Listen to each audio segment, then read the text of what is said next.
Hey guys, welcome back to the Financial Minute. My name's Josh. Thank you so much for joining me today. Today we have another episode of Charlie Munger. The audio has been completely cleaned up. It sounds amazing. Let me know what you think down in the comments below. Also, anything silent, long pauses, etc. from either side of the conversation has been removed, speeding up the interview, making it flow a lot nicer. Let me know what you think in the comments below. As always, I really do appreciate everybody's feedback. And I really hope you enjoyed this redone video. It is much easier to listen to and watch, but especially listen to. But without further ado, let's get right into it. And then after the video, we'll talk a little bit about what we heard. Here we go, 2008 Caltech interview. Again, thank you so much for watching, guys. I'll see you at the end of the video.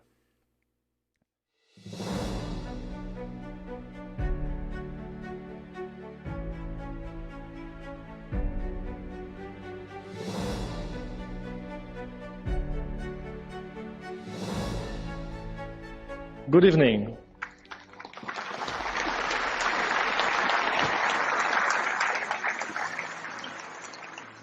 I'm Jean-Louis Chameau, the president of Caltech. It is my pleasure to welcome all of you tonight for the Lee Dubridge Distinguished Lecture, which, by the way, is not really a lecture. No data slides, no PowerPoint presentations, no jargon. Rather, the format for the evening, and really for all of the Dubridge lectures, is a conversation between a distinguished lecturer and his or her interviewer of choice. Dr. Dubridge was the second president of Caltech, and he held the position for some 22 years. He was a very successful president that most university presidents would aspire to be.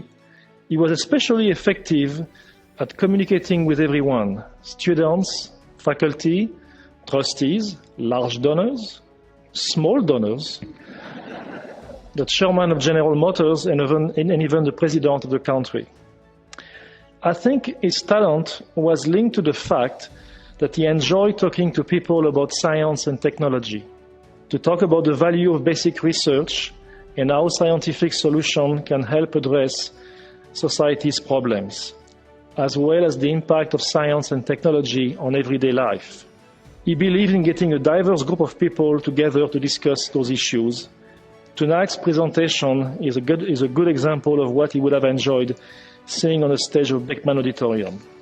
Before I introduce our two guests, I would like to thank the person who made this event possible, Mr. Peter Kaufman.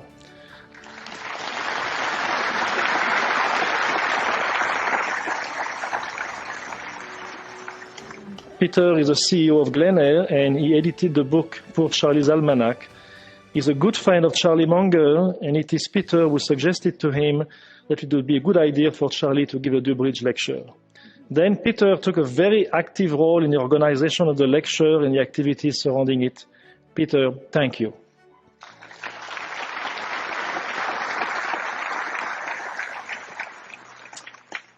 We are fortunate to have as our 2008 Dubridge lecturer what I would call a rock star of the financial world, Mr. Charlie Munger. For years, Charlie has been half of a financial partnership that is apparently a force which cannot be stopped in the world of investment. He and his good friend Warren Buffett have always made quite the team, but as you will find out, and many of you know, they also handle solo acts extremely well. Witnessing Charlie on stage at the annual shareholders meeting of Wesco Financial last year was for me a truly energizing and exciting experience, and one I would recommend to all of you. It's an event not to be missed. Charlie is like Warren Buffett, an Omaha boy, born and bred. He attended the University of Michigan, and yes, Caltech, because before serving in the US Air Force as a meteorologist. He then entered Harvard Law School, graduating in 1948 with a Juris Doctor magna cum laude. He went on to found the Los Angeles firm Munger, Turles & Olson in 1962, but left the law practice 3 years later to concentrate on managing investments, something that clearly he has done amazingly well ever since. He is known for his opinions, his philosophy, and his wit. In fact, the Caltech bookstore is outdoors, selling several books about those topics and I hope you will take the time to purchase a number of those. He is known at Caltech for his brilliant mind, his wit, and let's say strong opinions. We will see tonight whether Tom has met his match. Tom, please join us.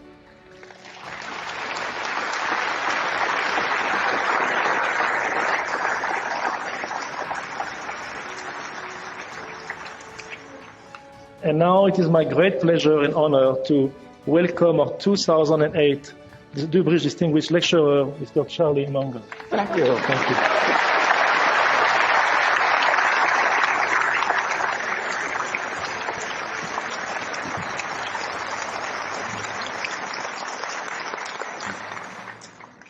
Should I go first, Charlie? Sure. Well, I hate to add to my president's introduction, but he left out some very important things about tonight's lecturer. As you might know, Charlie Munger was born on January 1st, 1924. And any of you who are familiar with the Asian calendar meant that was right at the tail end of the year of the pig. Now, it's well known that people born in the year of the pig are characterized by virility and fertility. Well, 8 children, I guess they got that right. But I decided I needed more information, so this being a modern world, I went to the web and found the world's expert on pigs. Her name is Charlotte. And she had 2 things to say about Charlie. One was terrific, and the other was humble. Now, what is this humble thing? I remember reading Jim Collins' bestseller on business, stressing that leaders in business should have humility, that Frank Wells at Disney always said humility is the essence of life. Even President Suharto, among his 3 maxims, one was, don't be arrogant. But if 2 people have a right to a call on infallibility, it's Charlie and Warren. So I guess the first question is, do you 2 manage to keep each other from becoming infallible? Well, we have a lot of fun together, and our work is not really work for that reason. And yes, we take each other down a little bit, and promptly, but we do it in a collegial fashion. We've never had a serious argument in all these years, and of course, it's like an old married couple. After a while, you know, one grunt and 2 twitches, and you've conveyed your whole conclusion on the subject, and that's the way it works. And in terms of humility, I've frequently said that when they passed that out, I didn't get my full share. And that was a serious problem when I was young. And I only cured it partly by becoming very rich. And generous. It takes both to overcome a defect like that. So the young people in the room, don't copy this if you're not willing to pay the price. Well, I don't, but if humility means that you know the edge of your own competency, yes, and you aren't arrogantly stepping over the boundary, I'm very good at that. But within my area of competency, my best friend would not adore me for my humility. Yeah, well, I'd redefine humility as knowing what you don't know. Yes, well, both Warren and I are very good at that. One of these guys at the Berkshire meeting from one of the foreign publications said, why do a couple of guys in a little place in Omaha do so much better than all these powerful minds in great institutions? And I said, well, I think Warren and I know the edge of our competency better than other people do. And that's humility in the umbrella sense, and that is a very important thing to know. I say over and over again, it's not a competency if you don't know the edge of it. You are a disaster if you don't know the edge of your own competency. Warren frequently says, I'd rather deal with a guy with an IQ of 130 who thinks it's 125 than a guy with an IQ of 180 that thinks it's 200. That second guy will kill you. And so it is very important to know the edge of your own competency. I thought I would speak tonight a little bit on my favorite subject just as a talk, and after that just take questions from Tom of any kind he wants to answer. What I'd like to talk about briefly is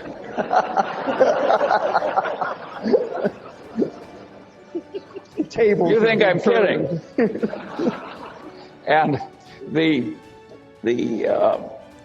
topic I'd like to talk about briefly is common sense. Which isn't common. Yes. See? And what people mean when they say a man has common sense is uncommon sense. And usually they don't mean that the man has a narrow little activity he's good at, like knitting sweaters, and he sticks to that. What they mean is a man that can operate over a pretty broad range of human territory without making any big boners. And that is a very important thing to be good at. And the question is how you get it. I was very lucky in my own life because every place I looked, at the pinnacle, there was a guy that was better than I was. And one of my father's best friends was a great surgeon with a vast mechanical ability. And I knew what this man did with his mechanical abilities and inventing all these spreaders and things he used to do his operation, that I would never be as good as he was. And everywhere I looked, there was somebody like that. And there was all this folly out there, and I suddenly realized, if I just avoid all the folly, maybe I can get an advantage without having to be really good at anything. And I kept doing that all my life, and it worked so well that I enjoy sharing it with people like you. It really works to tackle much of life by inversion, where you just twist the thing around backwards and answer it that way. I have to give problems to my children, and once when I had all of them together, I said, well, there's an activity in America. There's a one-on-one tournament. And the national champion became the national champion on 2 separate occasions, 65 years apart. Name the activity. And 7 of my children could not remotely do it. The 8th is a PhD physicist, and he did it very quickly. And what he did was he just turned it around. He says, it cannot be athletic. And he realized that no 85-year-old was ever going to win an athletic thing with the neurological and other deteriorations that are so evident tonight on the stage. And so I said, well, could it be chess? He's a chess player. And he realized that no 85-year-old was ever going to be the U.S. chess champion. He knows what a chess tournament is like. But that led him to checkers, a game that he could almost master with enough experience. And of course, that was the correct answer. It took him about 15 seconds. All kinds of problems like that look so difficult. When you turn them around, they are quickly solved. And so this process that I've gone through life doing of identifying folly and trying to avoid it has worked wonderfully for me. Another trick that I got very early was that I loved big ideas that had a lot of instructive power. And I liked them so well that I didn't mind when they were in somebody else's territory. I just went in and took the ideas. So I paid no attention to the territorial boundaries of academic disciplines. And I just grabbed all the big ideas that I could. And then I used them in daily activity to solve problems and amuse myself and do self-education and so forth. Well, that makes me a collector. I'm a collector of inanity. And I've cataloged the inanities on structures in my head. And it's been a wonderful thing to do. If you stop to think about it, how many unhappy collectors do you know? Whether they collect silver or mistresses or, by and large, collectors are happy. And collecting inanities is just wonderful. If you collect stamps the way I once did, I soon had a U.S. stamp collection I couldn't afford to add a stamp to. Well, what fun is collecting when you can't afford the next stamp? When you're collecting inanities, there's never a shortage. And there's all this low-hanging fruit. We had one this morning from the governor of New York. That was pretty expensive fruit. Well, but...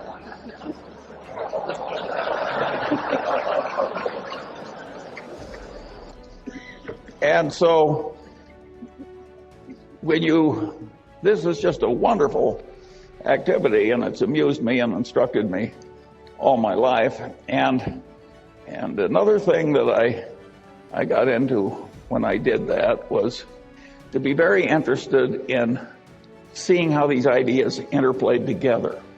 There's not big academic reward or worldly reward for integrating one discipline for a strange discipline, but a strange discipline that's not your own. So if you do it in your head, you're in a territory without much competition. Warren always says you should take the high road in life because it's less crowded. And this is a less crowded mental road in life, and it really works. And of course, when you do that, you get into issues where ideas are in conflict. And of course, it demands synthesis. Well, a lot of people, when they see a demand for synthesis, immediately retreat into whatever orthodoxy they came from. That's not the Munger. If there's two big, powerful ideas and there's a terrible tension between them and synthesis is demanded, I look it up if I can, and if I can't look it up, I try and figure it out. And if I have a poor approximation, I use that for a few years until it gets better. I got another idea that was very useful. I always liked Occam's razor. Now, that is a wonderful way to think. You can argue that Einstein's whole career was just a marvelous demonstration of Occam's razor. E equals mc squared is a pretty damn simple idea, but think of the power of it. And then Einstein developed, some people say, a counter-corollary to Occam's razor. This may be apocryphal because I've never seen it in any original source I trusted, but I've seen Einstein quoted with this observation over and over again. Everything should be made as simple as possible, but no more simple. Well, if Einstein didn't say it, he should have said it, because this is a very sound idea. I later developed a supplement to that corollary, and my supplement to Einstein's corollary was that, about Occam's razor, was in messy social science. If the result you're observing is a Lollapalooza, look for a confluence of multiple causes, multiple forces operating in the same direction. I got to that idea when I was trying to explain to myself how the Moonies were able to get some student to come out for a weekend in the country. And at the end of the weekend, the guy was a brainwashed zombie who was the slave of some megalomaniac nutcase for the rest of his paltry life. And this is obviously a Lollapalooza result. And so I looked in academia for an easy, correct answer to this, and of course I didn't find it. I finally stumbled across a popular book done by some psychiatrist founded by the Rockefellers, who had studied the last work of Pavlov. And Pavlov had these dogs in these cages. And when the Leningrad flood came in 1920, it went right up to the dogs' noses, and they damn near drowned and died, but didn't, and the stress was perfectly horrible. And they'd all been conditioned to have these dog personalities, and when the waters receded, the personalities had reversed. Well, Pavlov, being a great science, spent the rest of his life giving nervous breakdowns to dogs and trying to reverse those breakdowns. And this is not pretty reading, but it was very instructive. And I realized that the Mooney methods and the involvement of stress was clearly part of it. I also realized that the psychiatrist did not have an adequate explanation. Well, finally, I stumbled into psychology, in which I'd never taken a course. And so I just bought the three main textbooks in Psych 101 in the country, and I riffle through them quickly. And, I could pick up the 20 main ideas in social psychology very easily. And when I used them as a routine system, I could see that the Moonies were using about 6 of these things in combination with the Pavlovian stress. And just as the dog's brains snapped in the Leningrad flood, the Moonies have a term in their conversion method causing the target to snap. Same damn idea. Anyway, I found that very interesting. And because I'd reached a conclusion, a very unpopular, unpolitically correct conclusion that I've just given you, because it gets into religion's conversion is a tough subject. But at any rate, it satisfied me, and so I expanded it into this corollary of looking for a confluence of causes when you see a Lollapalooza result in social science. And that has been enormously helpful to me, because I find that a lot of social scientists have a weird mania where they twist everything into whatever little concept they started with. Again, it's that old saying, to a man with a hammer, every problem looks pretty much like a nail. And I have worked hard to avoid that problem. And of course, if you grab the big ideas in all the disciplines, by definition, you're a man with multiple tools. So you're less likely to commit the inanities of the people who twist every problem into being a nail.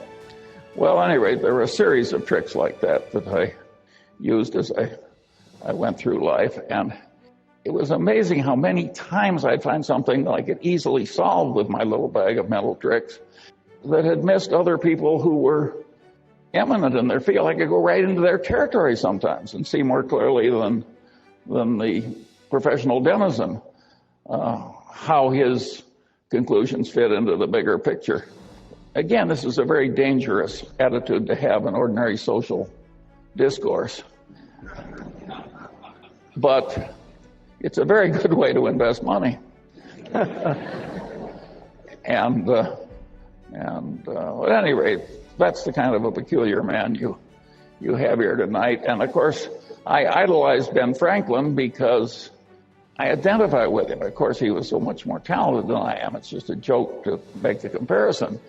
But at least he was a totally self-educated man that wandered over a vast amount of territory and was pretty competent over the full range. And a lot of Franklin's knowledge was psychological too. He was a great observer of human nature. And so there are implications, of course, in this attitude of mine in academia. And the implication is very simple. Social science in America is very poorly taught. And the people who are the denizens and the people that they teach are way more incompetent than they need to be. The solution is to get all these social scientists, or the ones that have the capacity to do it at least, so that they are comfortable across the boundaries of disciplines and see where the ideas conflict. Let me give you a simple example. If you went around Caltech and asked people, where do the laws of chemistry not apply? Practically everybody would say, well, they don't work in a hot plasma. No big deal. But if you ask a bunch of people that have taken the main course in economics and have gone on to business school in America, and you say, well, you're selling something in which is measured in units, and you want to sell more units. Do you raise the price or lower the price? Well, they've seen supply and demand. You lower the price. Then you say, tell me the occasions on which, if you want to sell more units, you raise the price. Now, this is an intelligent group. You've been through social science. I'm giving you some time. Will anybody who has the right answer raise his hand? Yeah, luxury goods. That's what I do. About 1 in 50 comes up with the idea of luxury goods. Right. That the price is sort of a signal that it's high quality. And if it's not a signal of high quality, it's a way of bragging to your friends that you have both discrimination and money. But the interesting One other interesting example is the one that happened to my Caltech educated friend Bill Ballhaus, who was CEO of Beckman Instruments, a company founded by another eminent Caltech professor. And Ballhaus had in his business collection a company that made some complex gizmo that they sold for a lower price than the other two gizmos in the market. And yet it was much better, and it had lousy figures. And Ballhaus took one look at it, and he realized that it was a gizmo where if it failed, it imposed enormous costs on the owner of the gizmo. And he recognized that the price being low was sending the signal wrong in reverse. This can't be very good, or it would.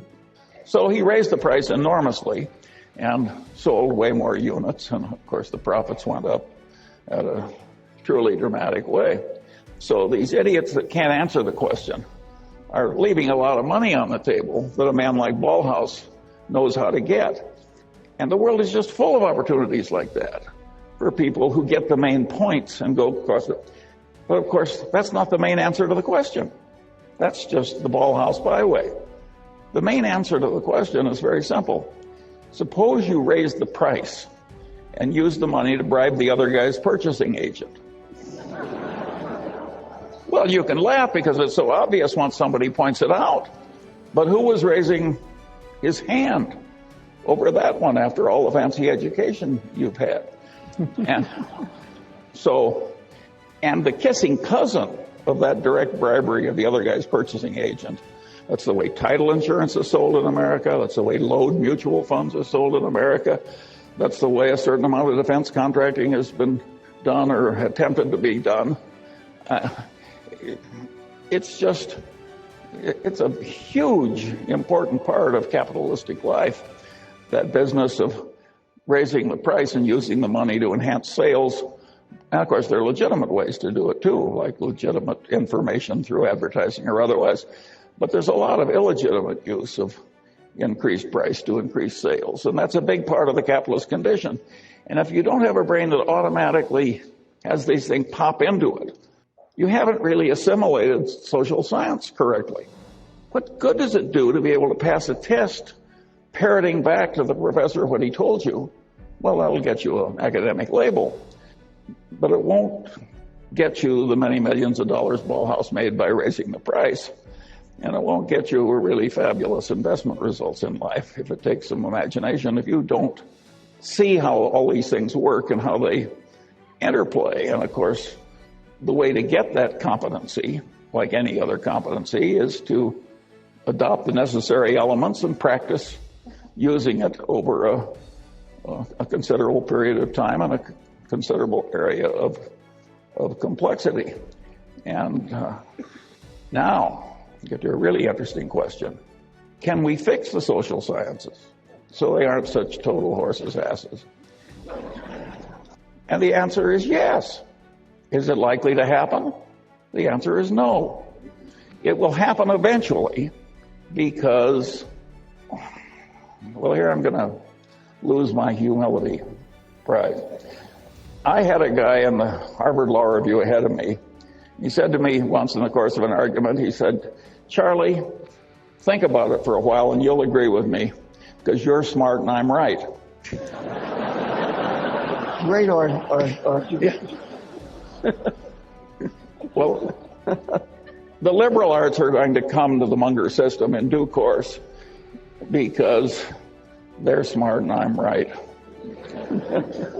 It can be done better, but it can't be done better with a crazy reward system that allows people to be as silly as they are in many departments. I always liked the story of P.J. O'Rourke, who said, he says, the last communist dictator of Albania was a pure communist. And he finally threw out the Russian embassy because they'd lost the pure faith.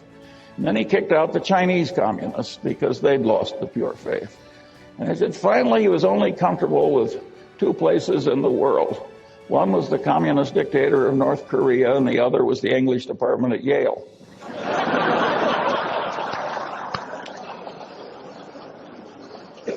Well, you think I'm kidding, but But there is a lot of extreme craziness in some of the liberal arts, and they select people who share their craziness. And it is not necessary that academia tolerate forever this lack of multidisciplinary competence. It's not that hard. If some aging, untrained, fat, old man can do it, surely the young, brilliant liberal arts people can do it. It will take a different incentive and a different system. It might even be that a place like Caltech could do it, but they'd have to get a rather unusual person to do it for them. Oh, all right, now I'll turn it over to... Well, I'd like to...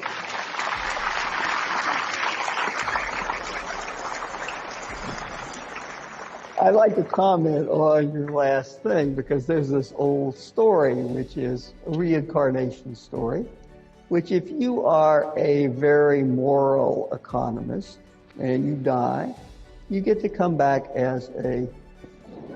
But if you are a very immoral economist, you get to come back as a sociologist. And the story actually has some truth to it, because we're talking about the degree of linearity. Physics, for the most parts, is a linear subject. Cause and effect don't get intertwined. Whereas my wife's father invented something in sociology which shows the intrinsic non-linearity, extreme non-linearity of the social sciences. And that was the self-fulfilling prophecy. Yes, indeed, it was invented by Robert King Merton. And what it says, basically, is if Charlie were to say something about the state of the economy tonight, by God, by tomorrow morning, the reporters who are here would have it in the newspapers, and something might actually happen to the economy. Whereas if I said something about the economy, in fact, exactly the same thing as Charlie, everybody would say, ho-hum, what does he know? And so that shows the powerful non-linearity of that exists in the social sciences. In other words, the problem partly is they're extremely complex, and the fact we haven't come to grips with them means we haven't dealt with that non-linearity appropriately. Comment? I think you can do it without the fancy math. Better than they're doing it now. We agree completely. Now, I want to cite the example of another great Caltech man. When I was at Caltech, right across the court was Thomas Hunt Morgan. Mm-hmm. And I always thought the faint odor that I smelled was his damn fruit flies. And later, I started paying the research expenses of an ecologist, Garrett Hardin, whom I really liked. And he had trained here at Caltech under Thomas Hunt Morgan. And he told me something about Morgan that really fascinated me. He said that in that day when they didn't have computers and when the main calculating device was the Freedom calculator, everybody in Caltech had endless Freedom calculators, except Morgan. And he pretty well banned the Freedom calculator from the biology department. And when they said, why are you doing this? He said, I'm like a gold miner in 1849, and I can walk along the banks of the river, and I can use organized common sense and pick up these enormous nuggets of pure gold. And as long as I can do that, I'm going to use my scant resources to pick up all this gold, and I'm not going to revert to any placer mining, sifting the statistics for faint traces of something.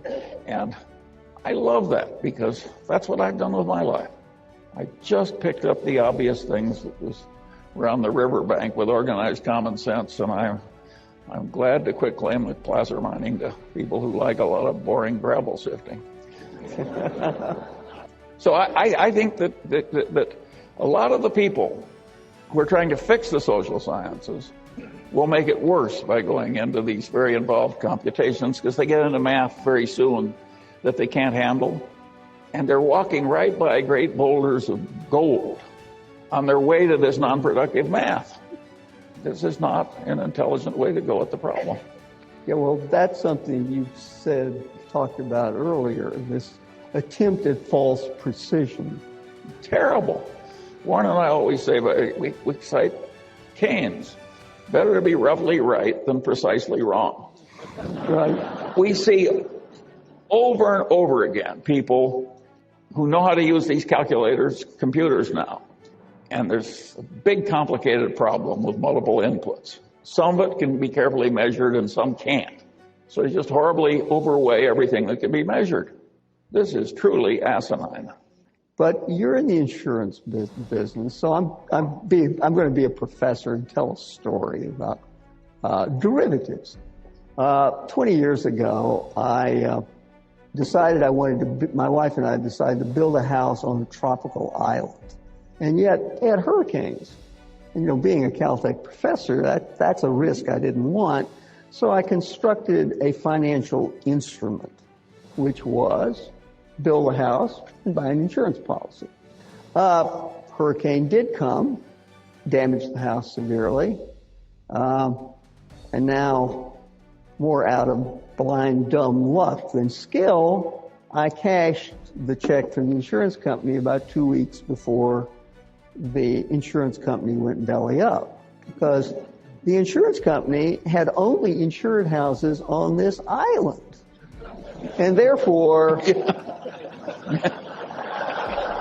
I hadn't constructed a hedge at all. No, of course not. I had constructed a common mode failure. And so the real question in society right now, whether we talk about bundle mortgages or any of the other fancy hedge funds, is whether the risks are really independent and you can determine them, or whether somehow there's these common mode failures that take down both systems at once. These same people who are trying to ruin the social sciences by taking it into this extreme, hopeless complexity of math that won't work are alive and well on Wall Street and creating securities, etc. And they've done the same thing there. They have things so complicated that nobody can understand them. And therefore, they take shortcuts. They don't try. They rely on the rating agencies. There are grown men who looked at a bunch of collateralized debt obligations, all of which were rated AAA by rating agencies, and they all yielded 60 basis points more than normal AAA pieces of paper. Well, anybody with a grain of sense would see danger flags flying. I mean, the hurricane concept would come quickly to your mind. But what these people saw was a marvelous opportunity to get a lot of money for themselves by lying and cheating. They bought all these AAAs, they leveraged 4 or 5 times over, and then they told their investors they were getting alpha. They weren't getting alpha. They were taking a hurricane risk and telling the people they deserved extra pay because they were delivering alpha. Well, they were delivering extra profits as long as there was no hurricane, no financial heavy wind. This is a deeply immoral way to create financial instruments. It's a deeply immoral way to run an investment operation. And of course, it's attracted more and more people from eminent places like MIT. People go into this derivative trading, because it's hard to rise in Standard Oil, inventing better oil refineries. It takes time and there's competition and so on. And besides, when you're all done, nobody's ever going to hand you $180 million. And so these people do go into this activity and they create this hopeless mess of super complexity. Then they get trading systems, which their accountants bless, and they punch these buttons, and if they've agreed to buy something 8 years in the future from A for $100 million and sell it 8 years in the future to B for $105 million, they punch the button and both obligations disappear, and it shows a $5 million profit receivable from the second guy. Well, just because you can punch a button on a computer and show a $5 million profit doesn't mean you have a $5 million profit. What you have is a disastrous closing risk. If the market goes horribly against you, is the guy who's lost heavily the $100 million bet is going to be like the hurricane insurer on my friend's island? And the answer is yes. In many cases, he's going to be like the hurricane insurer on the island. We're just seeing that stuff unfold. And you can't watch it unfold without feeling the way I feel about a lot of the liberal arts professors. The people who did this are despicable. The accountants that bless the accounting have despicably failed in their own profession. If I make loans for many years, nice little 75% mortgage loans on decent houses to hardworking plumbers, and I have a wonderful low bad debt risk, and then I suddenly decide I want to report a lot of extra income. So I have somebody recruit a bunch of bums from Skid Row and, charlatans who are just out of the penitentiary, and I have them agree to pay these very high interest rates on 100% loans and so forth. And I say to my accountants, accrue all this interest these people have agreed to pay me as income. They haven't agreed to pay it to me yet, but in due course it's due. And the way you'll do that is just assume that my bad debt experience on this new class of loans will be like the ones I formerly made. Well, as I've described it, nobody in his right mind would have an accounting that accrued the interest on the new loans. But in America, the accountants bless that stuff. And they would say, you would make my life too difficult if I had to do anything but look back and count the old bad debt experience and just extrapolate it into the new type of loans. This is not a modest fault. This is a significant fault in our common civilization. The professionals have horribly failed us. And the academics that have allowed these professionals to prosper without appropriate criticism, they have failed us too. And the regulators, Warren cited the example. They have 200 regulators in Washington. They have 2 companies in Washington, and their sole job is to watch these 2 companies for unendurable future troubles, Fannie Mae and Freddie Mac. 200 people in Ohio. That's all they have to do. They ended up with, $30 billion worth of miscalculated earnings, and it just was totally insane. It was a Mad Hatter's Tea Party. All these people have horribly failed us with the most elementary common sense. Nobody ever said, look, this is too difficult, at least for the kind of people you have doing it. And yet it was obvious it was too difficult for the kind of people. And the guy who headed Freddie Mac was a PhD economist. And Berkshire has a subsidiary, and it was headed by a PhD psychologist. And the only thing he improved in his tenure was the wine cellar, the corporate wine cellar. And when the money finally ran short, and this chief financial officer said, we're running short of money for the wine cellar, he said, take it out of the depreciation reserves. Well, the depreciation reserves are a liability account. PhD in psychology. I mean, I don't invent these stories. One of the if you're a collector of inanities, you can top anybody always with a true story. Well, the problem we academics have is we almost always solve problems we think we can solve, as opposed to problems that are real problems. I'll give you a quote that you may not know, and that's from Fisher Black, of Black-Scholes. He was a professor at Tufts, and he decided late in his career to take a very nice job at Goldman Sachs.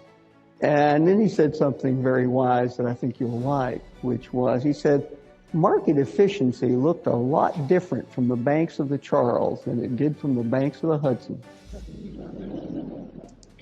There was another Nobel Prize winner at Stanford, and he looked at the investment success of Berkshire Hathaway, and he said, it's luck. He said, it's, if enough monkeys are flipping coins, some guy will win 2 or 3 times in a row. And there's a name for this in academia. It's sigmas. So we were a 1 sigma event, and then we were a 2 sigma event, and then we were a 3 sigma. We get to 3 sigmas. This is really unlikely. He got to 6 sigmas of luck to explain Berkshire Hathaway. At that time, the audience was laughing so hard that he stopped doing it. But that was the only thing that stopped him. He would be at 9 sigmas by now. Which would happen about once in the history of the universe. Yes. We can't let you get away from an educational institution without talking about education. Caltech is a small manufacturing operation. We take raw material that we get from the high schools and we turn it into a product. Now, I'd like to say we don't make Chevrolets at Caltech. We make Formula Ones. But we are dependent on the quality of what comes in because we have to work with it. And what we work with is what comes out of the educational system in the United States. And I have some opinions, but I want to hear your opinions about what's happened to one of the best lower level educational systems in the world over the last, say, 40 years. Well, of course, the educational system failed horribly in the central parts of the big cities. And the price that our civilization will pay for that failure is really huge. And of course, it has multiple causes. Of course, it's going to be harder to raise schools when the more competent people flee to the suburbs and the central city gets lower and lower average quality because all the successful people are leaving. The same thing happened in Germany. When they partitioned Germany, there was a period when anybody could get out, and 5 million of the most competent people in East Germany went west. Well, now what's left is the worst 17 million out of 22, and they've got a communist system. Well, of course they get an awful result. If you cull all the best people out and turn the rest into communists, it's not going to create a wonderful result. I mean, imagine arranging so that Germans are no damn good. I mean, this is really hard to do. But so something like that happened, and it was a huge mistake. And what he's complaining, by the way, about are marvelous people. It's just that they're not Tom-Tombrellos, because how many of those are there? But Caltech gets marvelous people, and the average quality of the entering freshman at Caltech is simply marvelous. And the average quality of the institution, in terms of the way the professors, the administration, and everything behave, is wonderful. And the asininity around Caltech is way low for a human institution. And if any of us had no friends or family left, and we were thinking, what are we going to do with our worldly goods when we have to part with them?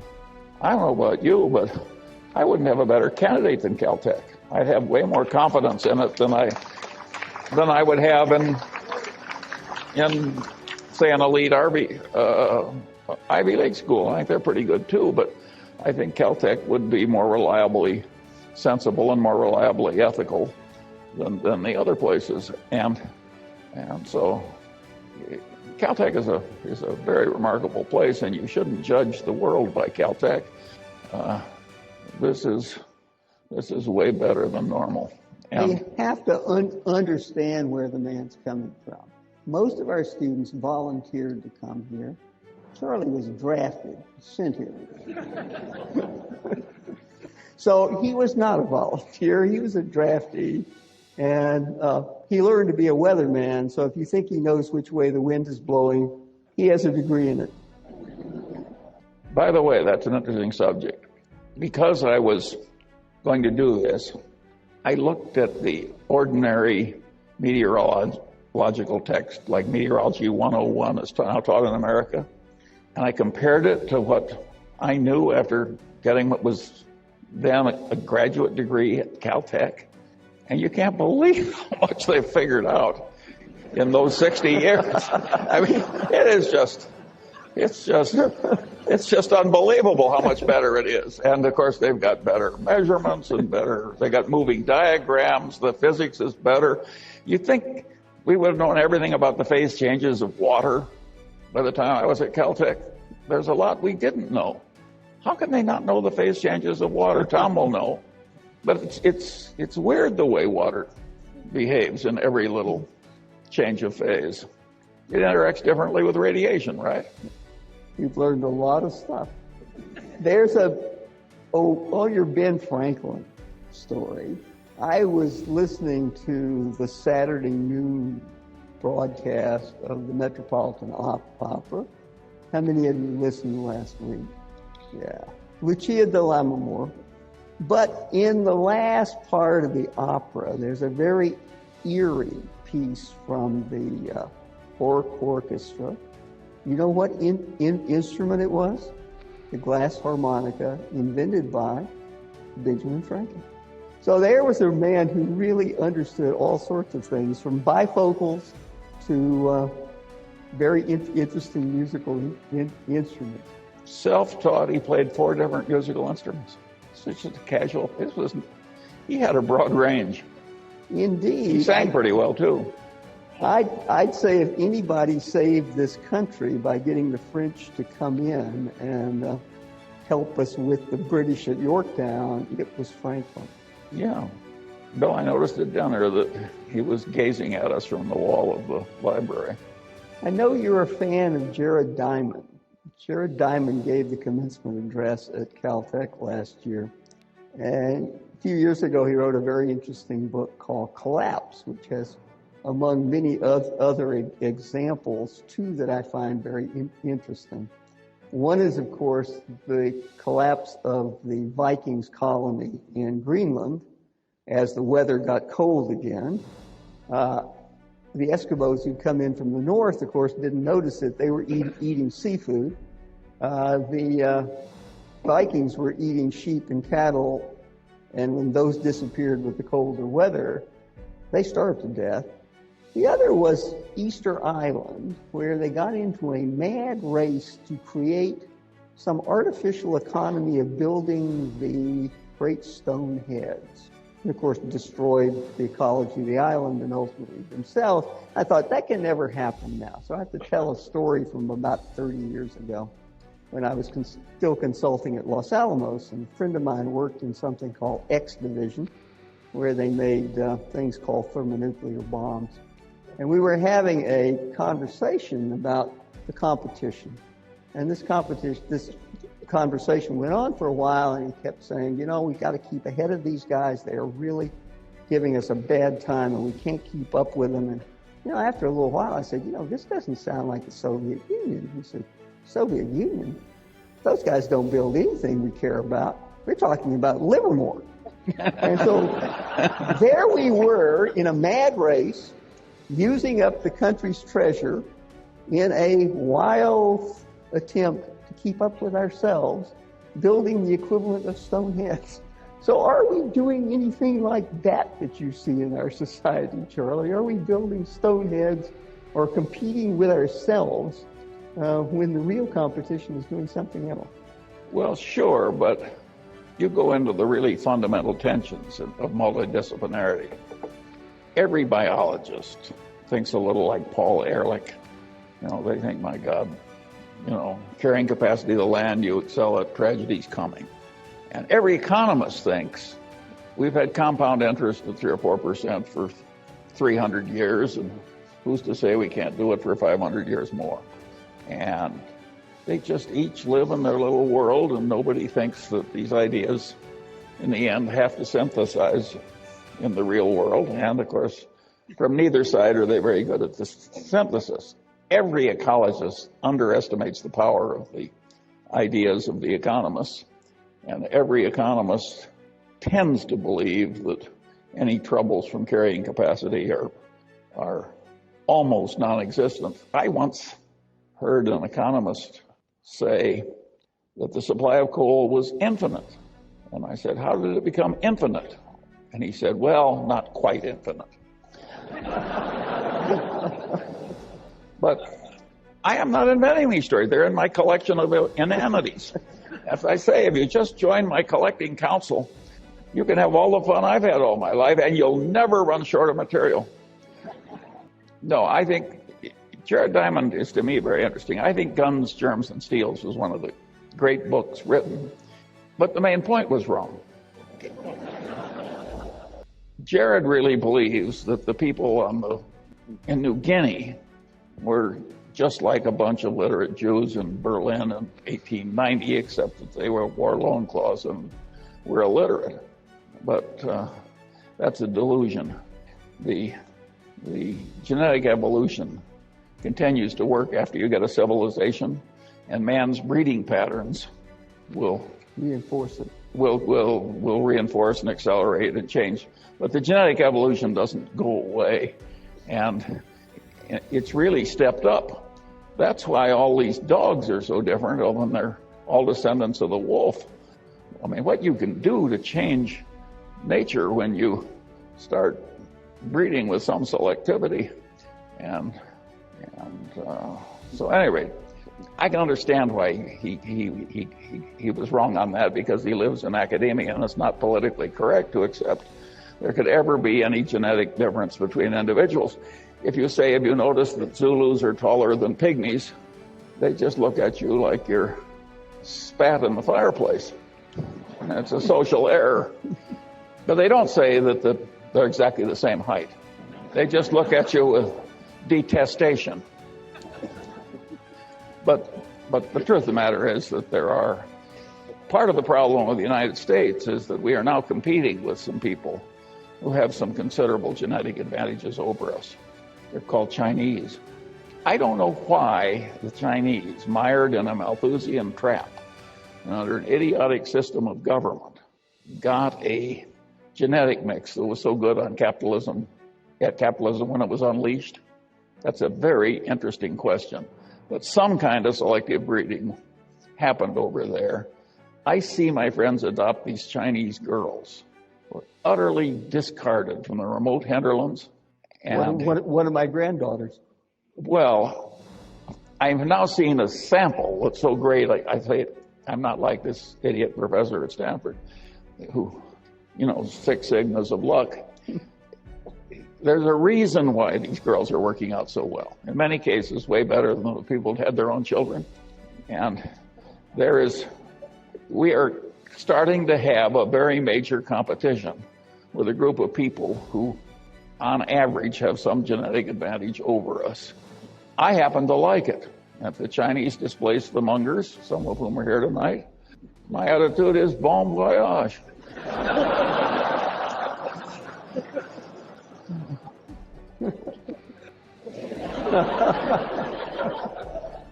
But it happens over and over in this country. When my grandfather came at the end of the 19th century, 13 years old with a 9-year-old brother by themselves, illiterate, impoverished. I'm sure the people in the U.S. despaired that these Sicilians were coming into the country and it was going to be the downfall of the place. Of course, maybe it was. But they did survive, and they did bring their parents and their younger siblings over. And so each generation seems to have absolute despair at the people coming in, but they save us. I call this the vampire economy, that the U.S. lives on the fresh blood of immigrants, and each group gets replaced by another group. But I think we could safely take in a whole lot of Sicilians, and we'd get about the standard number of Tombrellos. But if we try that with the Chinese, we'll get way above a standard number. Of course. You got it. The Sicilian blood is run thin. We need to be replaced by something better. No, I don't say it isn't a tough blood. I just say that I don't think we'd get more physicists out of Sicily than we. Which reminds me of one of my favorite true stories. When Shockley was at his craziest, he tried to recruit all these Nobel laureates to donate their sperm so that the next generation could have the advantage of all this selective breeding. And he came to, I think it was Muller, a famous Nobel laureate, and Muller said to him, well, he says, you're barking up the wrong tree. He says, what my sperm has given America is 2 guitar players. He says, if you want to have Nobel laureates, you better look among the immigrant illiterate tailors. On that,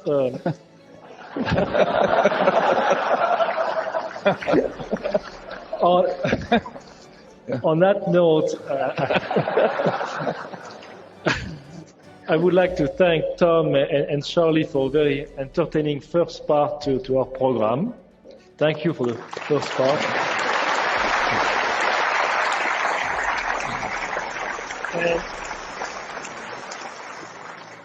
And now we would like to allow some time for some of you to ask questions.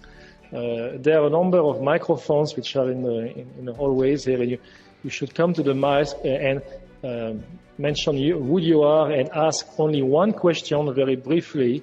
And from Charlie. Charlie, I would have to tell you, I have to say that we have at Caltech a large number of physical scientists, life scientists, engineers. We also have a few social scientists. So there may be a few questions here from our social scientists. Go ahead. Hi, Mr. Munger. Whitney Tilson, I'm a Berkshire shareholder from New York. Usually at the Wesco meeting, I ask you a business-related question. We're not at a Wesco meeting, not a business meeting. So let me ask you a political question.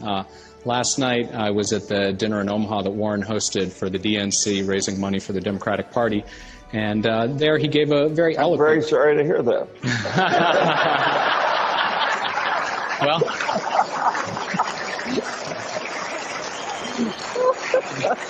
I'm going to ask you to elaborate on that, actually, because he gave a very... told a story about how he was the son of a far right-wing Republican congressman, grew up, hearing about godless communists, et cetera, and so at some point in his youth sort of sat down and very calmly and rationally, in the way he described it, much like investing, I think, thought about, laid out his worldview, what he thought was important, et cetera, and made a rational, unemotional decision that, the Democratic Party is right for me. And so I asked him afterward, I said, do you think this administration might tip Charlie over to our side? And he sort of laughed and said, well, maybe, but if I were to ask him about it, he'd never come over. So I figured I'd ask you about it, and I'm not going to be so rude as to ask you who you're voting for, or might Hillary or Barack be able to count on your vote this November, but rather to a bigger question. About how did two such like-minded people who, in your early comments, have never really disagreed on anything, can communicate so well and finish each other's sentences and so forth, end up in two political parties that can't seem to agree on anything.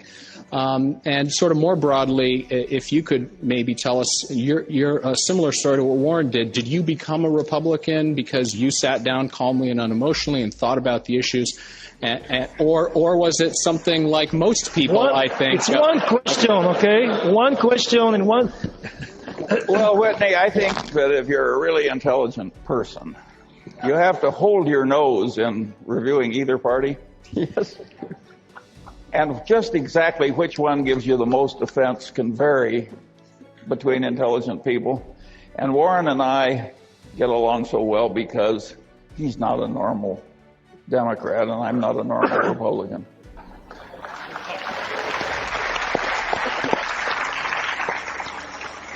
Go ahead. I've read a couple of things where speeches, you recommend books, occasionally it's important to study across. And are there a couple of books, 3 or 4 on your mind, that you'd recommend, ones that you've recently read, or ones that would help in what you've talked about? I'm going to duck that here because I've got a crowd of cult members at the Berkshire Hathaway meeting coming, and that's where I'll do that one. Okay. Next.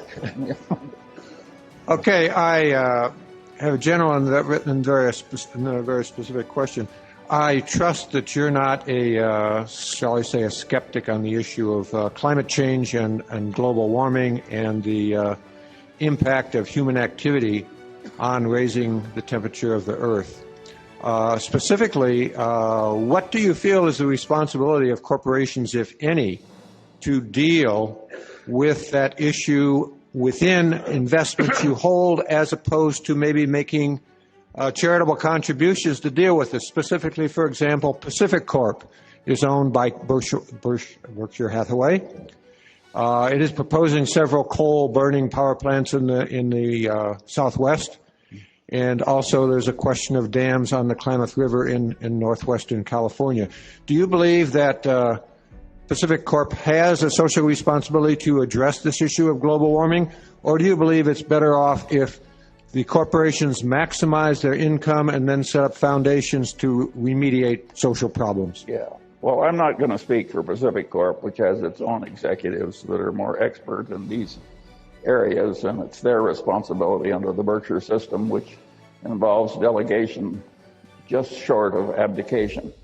And but on global warming, I can give you an easy answer. Do I think there's some global warming caused by increased concentration of carbon dioxide? Yes. Do I think it's nearly as big a problem as Al Gore thinks it is? No. And I think some of the solutions that are proposed by these true believers that are so excited about global warming have created some of the biggest asset entities of all. And the worst of the asset entities that makes me grieve for my fellow citizens is trying to turn corn into motor fuel. This is one of the world's stupidest ideas. And it involves partly something you would agree with. In figuring the cost of the corn, they don't count anything for the topsoil that's lost with every corn crop, which any ecologist would care about terribly. So the whole thing is just asinine. It shows how this true believer stuff, which gets onto a cult-like mania, can cause terrible failures of cognition, like turning corn into motor fuel. I mean, it is really crazy, and it's a disgrace. It's not. It's really awful, and so we want to beware getting too influenced by these people who obsess on this one issue. It's going to be very, very hard. I think we have a reason for not using up the petrochemicals, the petrocarbons of the earth, and that is they're so useful to man for reasons other than keeping warm and running engines for transportation. And when they're gone, I don't know what Tom Brella's solution is, but I'll bet it's not very reliable. And I agree. And so I think we've got a good reason for doing this. And when you've got a very good, sufficient reason to reach out for a fairly stupid reason with a lot of miscognition, it's really not very smart. And you ought to be ashamed of yourself. Next. Go ahead. Hi, my name is Cecilia Yu. I'm an undergraduate here at Caltech. And when I heard you talk about the space race, it kind of reminded me of the recent 50 years in space celebration. And one of the best speeches I've ever heard given by an astrophysicist named Dr. Joe Tyson. He mentioned that the Apollo race actually created one of the greatest impetuses in America for for scientific advancement and the advancement in education. So when you called it a race of head building, big head building, I wonder if it's about time that America had another such big head building race to create another impetus to study science, and especially in the public education system. Tom, I think she wants you to answer. Well, I'll be happy to, but I'm probably even more opinionated than Charlie. Be hard. I think the great adventure of our time has been to explore the reaches of the solar system with robots. That the robots can go there, they're not affected by radiation, they're not affected, and they last forever. Voyager was launched before you were born, and it's still out there exploring the edge of the solar system. There are lots of places that our machines can go and tell us what the adventure is, and we don't have to send men to do it. Frankly, I think it's a bit like building those stone heads on Easter Island. You can see why I asked for Tom Tombrello to be here. It diffuses the natural antagonism. Go ahead. David Winters. You've got a negative Lollapalooza effect in financial markets today, Charlie. Any thoughts on how this plays out? Well, when it's this bad, I think there will be some reaction and some change in practice and some change in laws. And if we don't get changes in laws, they'll change the labels. When they reinvent CDOs, they'll have some different name. They have poisoned that name permanently. And I think the lessons are just unbelievably important. Advanced civilization did not need this much mess.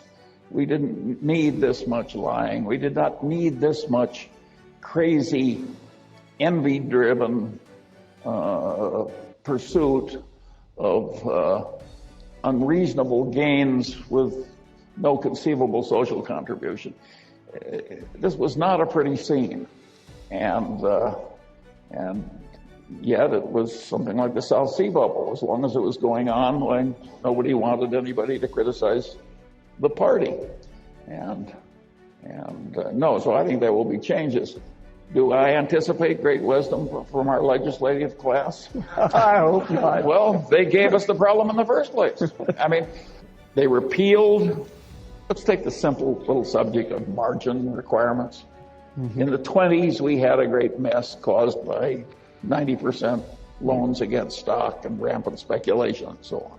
So they passed tough rules giving the Federal Reserve the right to control margins, which they did for a long time. The banks had to apply it. There was none of this crazy credit when I was young. If you wanted to buy securities frequently, you had to put up 50%, sometimes 75%, sometimes 100% of the price of the security. Fade in, fade out. The class that was going to make money out of running derivative exchanges and all kinds of things, option exchanges, wanted the equivalent of a new gambling parlor where they could be the croupier. And so they talked up a lot of free market economic ideas and said, after all, liquid markets, capitalism, we have to, and they created derivative markets which totally obsoleted the margin requirements that had been part of the American regulatory scene. Human nature needs margin requirements, just as it needs restrictions on selling heroin to 14-year-olds. And our legislative class, item by item, repealed all that stuff. And once it started making money, they just multiplied it. And then they got into systems where the clearance is a huge problem. And we're starting to see that now in some of these obligations where you can have the contract, but the contract can't clear. The other guy's not good for it. The procedures are not proper. It's like his insurance company that insured against hurricanes until it came to the island where they wrote the insurance. It's like what I call the accounting for Berkshire's derivative book. It's a new class of asset entitled good until reached for. By the way, it was $400 million that the accountants blessed. But when we reached for it, it just went to mist. I don't think that you should have a lot of assets on your books that are in the category good until reached for. Anyway, this thing just morphed into this diseased outcome. And so it's hard to predict what the legislative reaction will be. I think we've created such a vested interest now in all the people that profit from this stuff that I don't think we're going back to margin requirements, and I don't think we're going to get rid of all these stock option exchanges. I knew we never needed them. Warren went and testified before Congress that we didn't need this stuff. He was a solitary voice. There was one man was down there saying, well, what do we need option exchanges for? But it didn't work then, and I don't think it'll work now. It's really quite sad what happened. You would like to feel that, as Tennyson said, that the thoughts of men are widened with the process of the suns. Why do we have to repeat the same old follies over and over again in a thin disguise? But evidently we do. My friend Garrett Hardin, wonderful man, another Caltech trained man, he used to say, if Aristotle were alive, he would be a very grumpy old man. Because he would have seen the same damn mistakes made over and over and over again. And that may be some of the problem with me. Next question. It happens quicker. You don't even have to die to get in this condition. Hi, my name is Brett Herkenoff. I wanted to know what you think the most important career or academic experience a young person could get today would be to become a great investor in the future. Well, I think it helps to have a generalized competency in dealing with words and numbers and quantities and concepts. And of course, it helps to practice with that competency.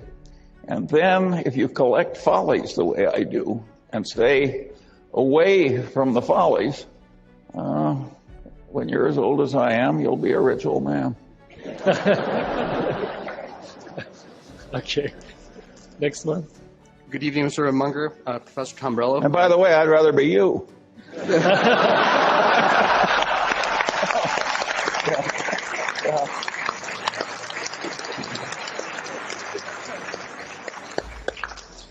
My name is Dennis Armani. I graduated from Caltech 3 years ago, and now I'm a proud employee of Glen Eyre. Pierre Kaufman's my boss's boss's boss. So my question to you this evening is that when I started Caltech in 2000, got my PhD and now work, it went from never really hearing about China to now the United States has to pack up its bags and just say we're done.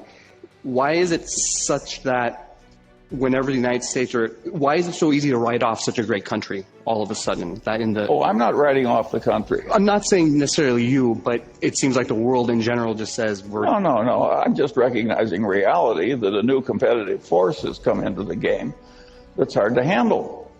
You don't write off the country if you're a very good golfer and Tiger Woods comes along. This is a very talented collection of people, and if they keep going, the competition is going to be very tough. Berkshire goes out of its way not to compete with these people head on.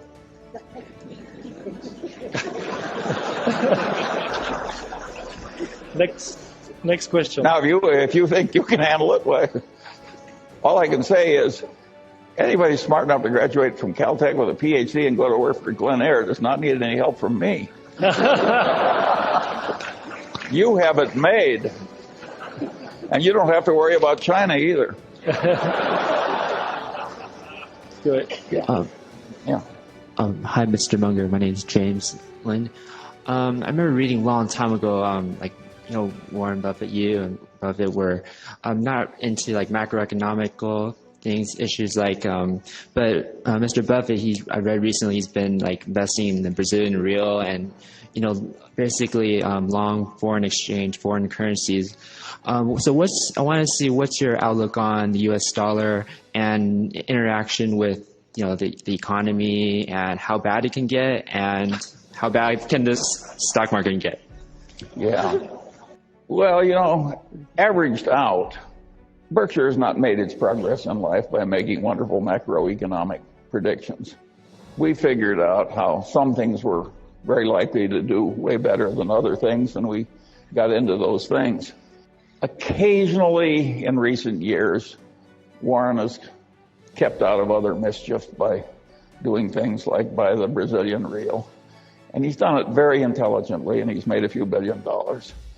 But it's a sideshow. When the markets are scarce for our kind of activity, Warren has to do something.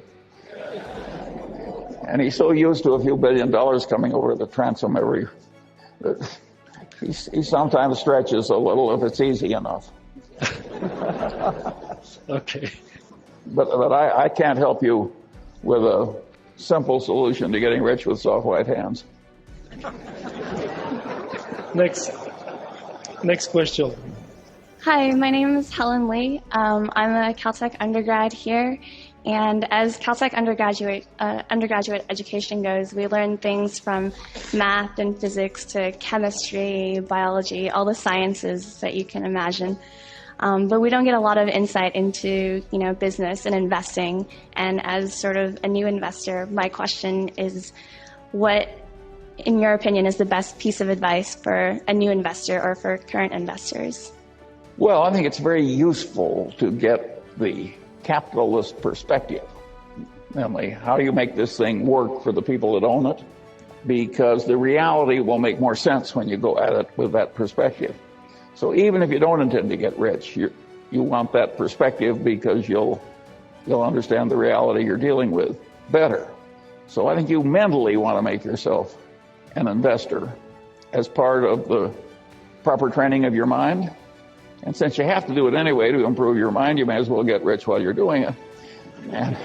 And so if you underspend your income while you're alive and keep learning and collect all the bonehead mistakes other people made and avoid them and so on,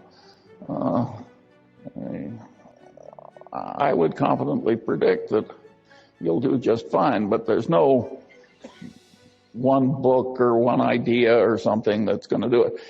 Well, the one idea that people use is the one that Ben Graham borrowed from engineering, which is the concept of a margin of safety. In other words, factoring in all the probabilities, you want a bonus probability. You want a margin of safety in what you're doing. And that's a very good concept when you're designing a bridge, and it's a very good concept when you're making an investment. You want something that will handle some mischances from life and still do well. And so if there were one concept, why, Ben Graham would have said that's the concept. But it's easier to state than it is to work it out case by case.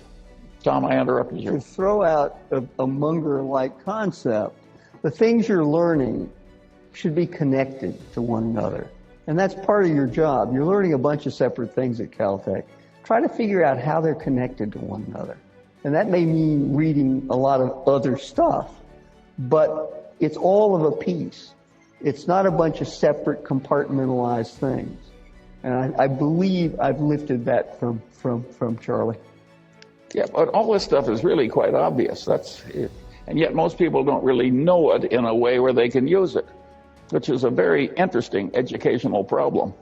Next question. Hi, Charlie. Welcome to Caltech. My name is John Lee.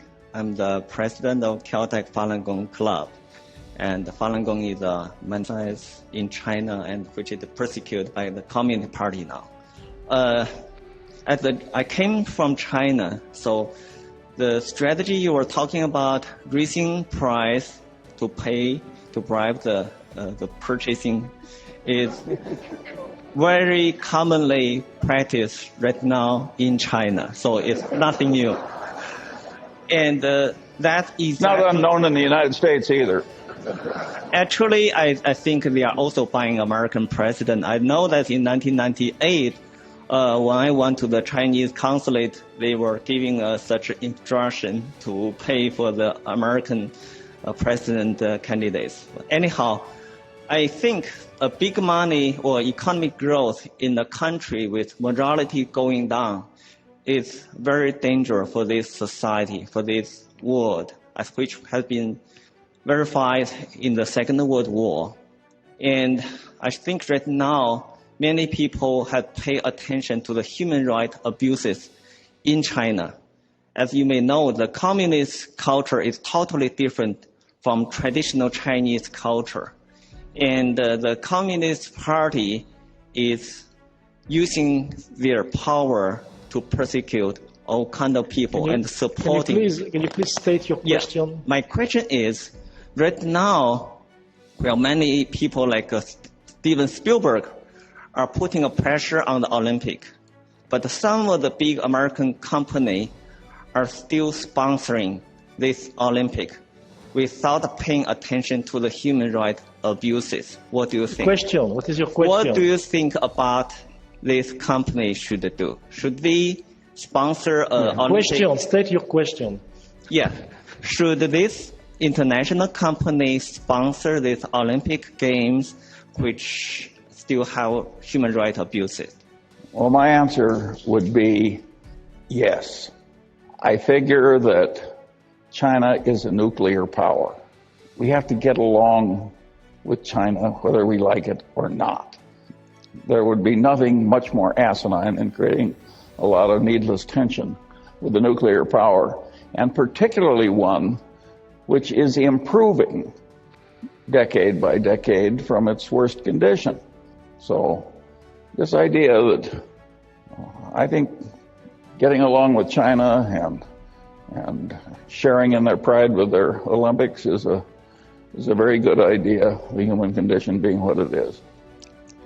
Thank you.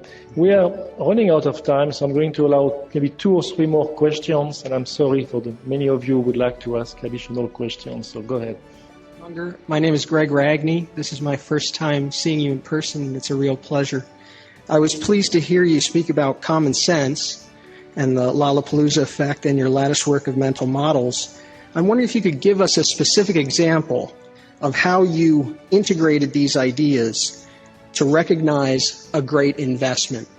That would be of great help to those of us trying to understand and replicate your success. Well, some of the ideas were so simple. We noticed that in city after city, the monopoly newspaper made more money every year. And in some cities, there were still 2 newspapers and one was slowly dying. And so we bought the one that was sure to win. Does this strike you as a complicated idea? It's the new newspaper. And one time we did that with the Washington Post. We made $1 billion with 10 million. So a lot of these things are perfectly obvious. And you just have to train yourself you have to develop the knack of using the knowledge you have. Next. It's a knack. You have to work at it. It won't come in just over the transom because you'd like to have it. Hi, I'm Chris Kennelly, and I'm a freshman here at Caltech. And I was wondering, what do you say what you can see into the future, what the biggest issue and maybe its runner-up are for what is going to be the dominant concerns in the future? Some people say like China's rise is a big issue, or environmental collapse. What in your mind are those big issues? Well, the issues that could do us in, of course, there's a big nuclear war, the successful mass use of pathogens. These would be very, very serious things, to put it mildly. And of course, something could happen that we don't anticipate. I would not predict that environmental collapse is going to be the big killer of human beings. Man is a very clever creature, and when things get tough, we can do all kinds of things. The guy spoke about global warming. If we want to change the temperature of the Earth, once you're talking about trillions of dollars, we can change the reflectivity of the Earth. 30% of the solar radiation, it just bounces back. And we have things like mirrors. The difference in reflectivity between a really good snowfield and a black body is the difference between 95% and 0 in terms of reflectivity. And so there's a lot of potential. And the guy who I remember first suggesting changing the reflectivity of the Earth was John von Neumann. Probably some people would say the greatest mathematician of the last 100 years, but certainly he was up there.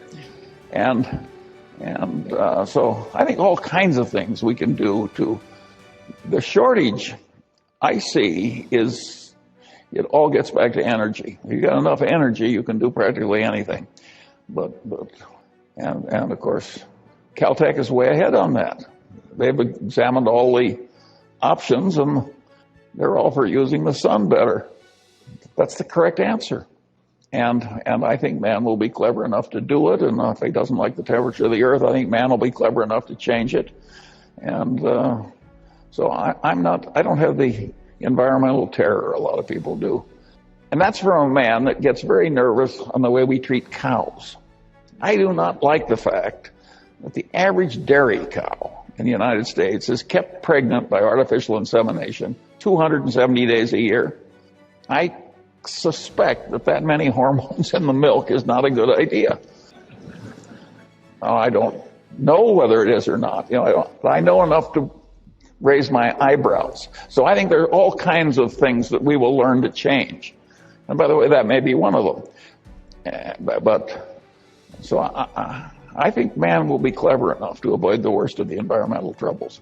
Whether man will avoid the other troubles, I'm way more negative. I think the folly of man is up to some pretty extreme things. Imagine Adolf Hitler taking over a civilized country like Germany. And he could have won. I mean, to some extent, we were quite lucky in that war. When I went into the Army in January of 1943, a year after Pearl Harbor, I was drilling in the mud with wooden guns. I mean, we were very lucky that we had all these oceans and that we broke their codes and we had these wonderful scientists and that Hitler kicked out all the brilliant Jews. We just had a lot of good fortune. And the next time we may not be so lucky. So I would argue that the next time we should be wiser. Okay, next question. Good evening, Mr. Munger. My name is Mike McGowan. I live in Pasadena. I'm a Wesco and a Berkshire shareholder. The fellow about one ahead of me asked my question and you answered it. So I'm kind of rephrase it. You've spent a really interesting life looking for the truth in a number of situations and then have acted upon it. Whereas other folks in Wall Street and in academia and in other cultures seem to, even if they see the truth, they don't follow it. They find it easier or what have you to follow their fellows in doing this. What is it that you've done that you could suggest or that seems to be a model for these guys kind of discarding the opinions of their fellows and pursuing something that would really be, as you said, developing the knack for this? I think to some extent I was naturally disrespectful of the received wisdom, and I wanted to figure it out better. And I think to some extent that was an inherited disposition. And I turned what many people would regard that horrible lemon into lemonade. But I don't know. I think you can make that kind of lemonade out of my kind of lemon. I don't know if you can do it out of marshmallows. Okay. Next question. Good evening, Charlie. Welcome to Caltech Beckman Auditorium. I'm Jay Whitcraft from Sierra Madre, and I bring greetings from a fraternity brother and classmate of mine, Peter Munger, who I believe is a cousin of yours back in Philadelphia. My question is, I'm in the Sierra Madre Foundation, and we have a problem. It's a small town, 11,000 people, 3.5 square miles, and we're trying to keep our budget together. And because of a cutback in taxes that we used to get from the state, we're hurting for money. And I wondered if you have any suggestions as how our city could help us, or how our foundation could help the city do better with our budget. Well, lots of luck. Fixing the reactions of politicians in government to deal responsibly with financial problems. This is a big order.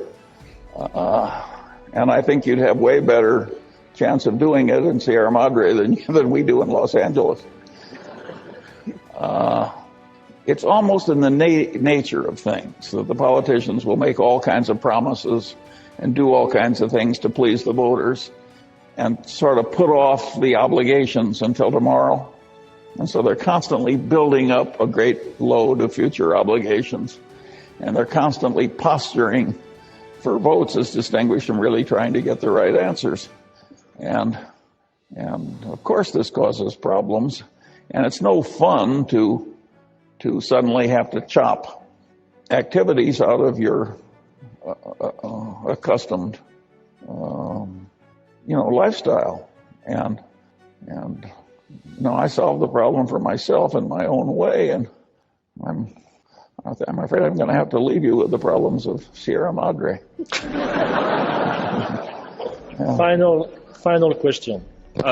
You upheld Benjamin Franklin repeatedly for his ability to master many disciplines, and you spoke a lot about the humanities and social sciences and Wall Street.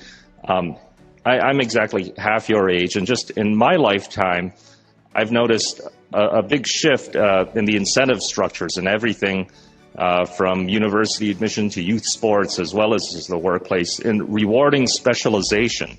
Do you think is there any alternative way that you can think of to reward multidisciplinary success as opposed to the very high degrees of specialization that seem to be what gain people status and financial reward. Well, of course, we should have high degrees of specialization. And if you get a nice little cancer in some ghastly place, you will not want a guy that really understands Proust. You know,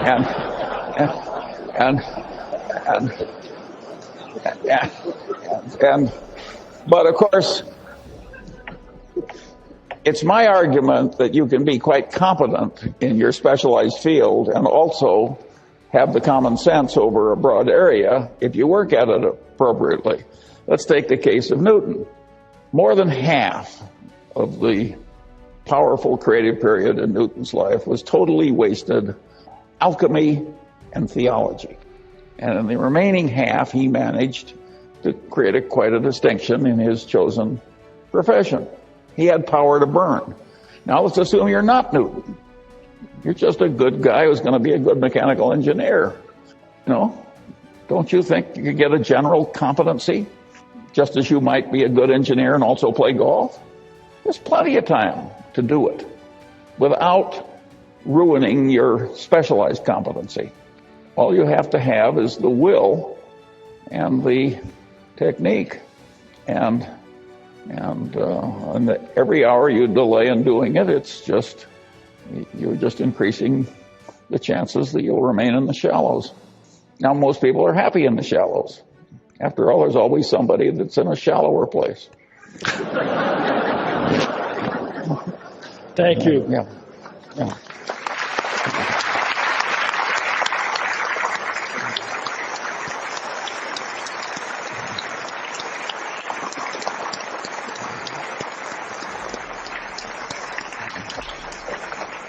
I would like to thank all of you for joining us this evening. I believe it was an exciting discussion, and I enjoyed it very much myself. I'm sure you did.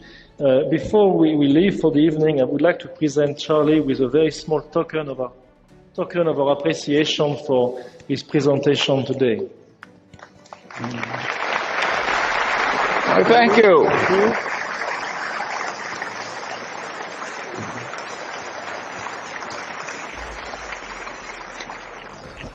And as you leave the auditorium, you will be offered the possibility of not purchasing, but of taking one of those DVDs, thanks to the generosity of Peter Kaufman. And it is an interesting DVD. It's a 2-hour show on science. There are very few of those.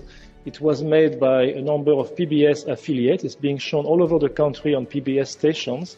And what is even more exciting, it's 2 hours on science, and it is entirely done at Caltech and JPL. And I really encourage you to get one of those. I think we have enough for, let's say, one per family or one per small group. Please make sure you get one before you leave. And join me again in thanking Charlie Munger and Tom Tombrello for delightful evening.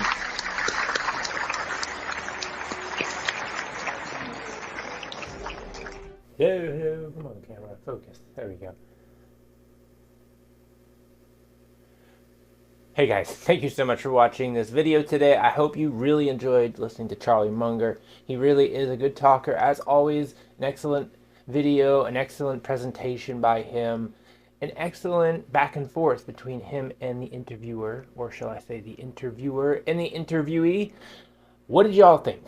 I thought it was funny when he made the comment about, well, you're a really smart man, and I'm right, so you're going to agree. I'm not quoting that 100% correctly, but it was super funny. Another favorite part of mine was the communist comment about the English department of Yale being communist because they were comfortable with the communist regime of one of the countries that are less known. Was it Yugoslavia? No, I don't think so. Anyways, super funny. Really, he's just a funny guy. He tells lots of funny stories. He has a great memory and a great sense of humor. I hope you really enjoyed this video. As always, drop a like, subscribe, and if you could, leave a comment. Let me know what you think of Charlie Munger's 2008 interview at Caltech, and I will see you all in the next video. Be safe, God bless. I'll see you later, guys. Bye.